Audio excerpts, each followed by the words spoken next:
कोविड-19 vaccine आने के बाद लोगों के दिमाग में कई सारे सवाल उत्पन्न हो रहे हैं, जैसे कि हमारे पास कब तक वैक्सीन पहुंच जाएगी, हमारे इलाके में कब पहुंचेगी, हमें कब वैक्सीनेट किया जाएगा, किस तरह का प्रोसेस है सरकार का, किस तरह से सरकार वैक्सीनेट करेगी, रजिस्टर कहाँ करना है। अलग-अलग सवालों के जवाब हम भी कोशिश कर रहे हैं ढूँढें। आपके जो खदशात हैं, आपके अंदर जो दिमागों में सवाल उत्पन्न हो रहे हैं, उन सब के जवाब जो हैं हम ढूँढें और आपके सामने समक्ष जो है वो पेश करें। अब एक सवाल जो सबसे बड़ा आज की डेट में जो है उभर कर सामने आ रहा है वो ये है कि क्या कोविड-19 की वैक्सीन आने के बाद अब हमें मास्क पहनना ज़रूरी नहीं होगा? क्या वो प्रिकॉशन सरकारें जो पिछले 1 डेढ़ साल से हमें बता रही थी, जिसमें मास्क पहनना, सोशल डिस्टेंसिंग के नॉर्म्स का पालन करना, सैनिटाइज़र का इस्तेमाल करना, या अगर सैनिटाइज़र का इस्तेमाल नहीं कर पा रहे हैं तो बार-बार हाथ धोना, हैंड हाइजीन प्रॉपर रखना, आस-पास सफाई रखना, ये सारी चीज़ों के जो प्रिकॉशन सरकार ने जो बताए थे, क्या हमें ये पालन नहीं करने होंगे? तो उसका जवाब है ना।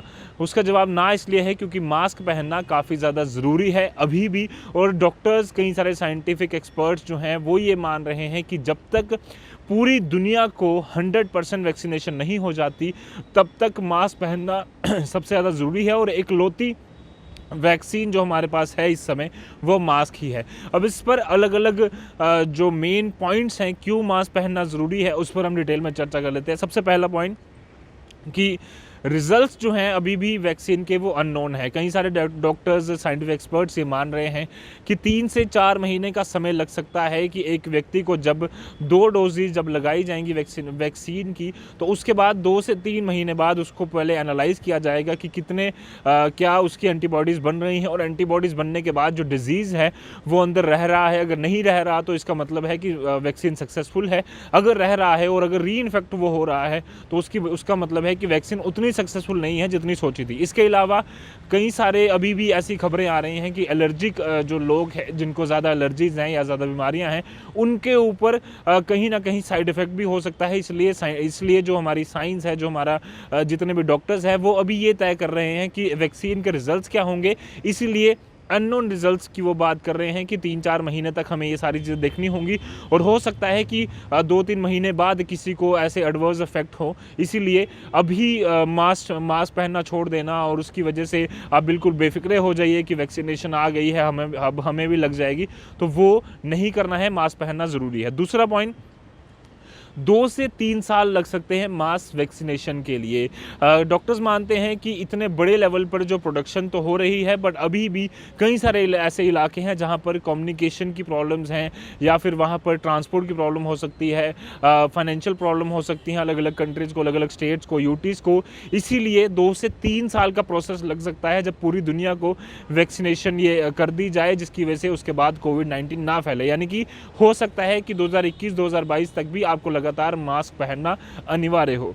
उसके बाद तीसरा पॉइंट है कि कौन सा व्यक्ति है जिसको कोरोना का टीका लग गया है, जिससे बचाव होता है, कौन सा नहीं है। इसमें अभी भी कोई भी डिस्टिंक्शन नहीं है। कौन से व्यक्ति को वैक्सीन का टीका लगा दिया गया है, सरकारें हालांकि डेटा बार बार जारी तो ज़रूर करेंगी, पर आप जब बाज़ारों में जाएंगे तो आपको नहीं पता कि किसको वैक्सीन लगी है, किसको नहीं लगी है। इसीलिए किससे आप मिल सकते हैं, किससे नहीं मिल सकते, किससे मास्क के बिना मिल सकते हैं, किससे मास्क के साथ मिल सकते हैं, इन सवालों के जवाब जब तक पूरी तरह से क्लियर नहीं हो जाते और आपको पता नहीं चल जाता कि किसके पास वैक्सीन है, किसके पास नहीं है, तब तक आपको मास्क पहनना अनिवार्य होगा। चौथा पॉइंट, री इन्फेक्शन की भी पॉसिबिलिटीज़ कहीं ना कहीं जाग सकती हैं अगर वैक्सीनेशन फेल हो जाती है, या फिर एडवर्स इफेक्ट दिखाती है 2 महीने बाद, 4 महीने बाद, 6 महीने बाद। तो इसीलिए अगर पहले ही हम बेफिक्रे हो जाएंगे तो उससे काफ़ी बड़ा नुकसान हो सकता है।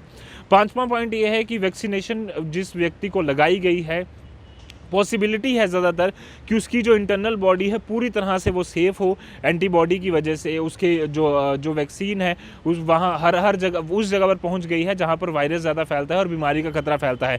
पर हो सकता है, अभी भी पॉसिबिलिटी है कि जो इन्फेक्शन है वो उसके नाक में या गले में रहे, और जब वो स्नीक करे, जब वो छींके, तो वो वैक्सीन जो उसका जो इन्फेक्शन है खुद के अंदर तो वो नहीं ले पा रहा, बट बाहर किसी को वो स्प्रेड कर सकता है। यानी कि एक वैक्सीन्ड व्यक्ति भी जिसको कोरोना की वैक्सीन लग गई है बचाव के लिए, वो भी इन्फेक्शन फैला सकता है। इसका भी खतरा अभी लगातार बना हुआ है। इसीलिए हर किसी के लिए मास्क पहनना काफ़ी ज़्यादा अनिवार्य किया गया है।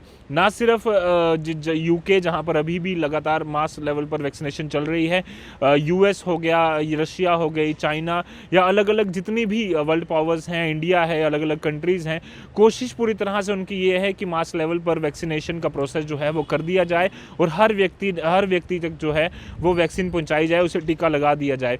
इंडिया की अगर बात करूं तो इस समय 50 करोड़ के आसपास की बताया जा रहा है कि टीका जो है इंडिया ने तैयार कर लिया है। और क्योंकि एक व्यक्ति को दो डोसेज लगने हैं तो इनिशियल स्टडीज़ में जून जुलाई तक उम्मीद है कि 25 करोड़ लोगों तक ये टीका पहुंच जाएगा, लग जाएगा। पर उसके बाद भी जो बाकी लोग हैं उनको धीरे धीरे टीका लगाया जाएगा। इसलिए बार बार सरकारें जो हैं वो ये हिदायत दे रही हैं, ये मांग कर रही हैं, आप लोगों से ये गुहार कर रही हैं कि मास्क पहनना नहीं छोड़िएगा। बाज़ारों में जो हम बेफिक्रे होकर घूम रहे हैं वो मत कीजिए।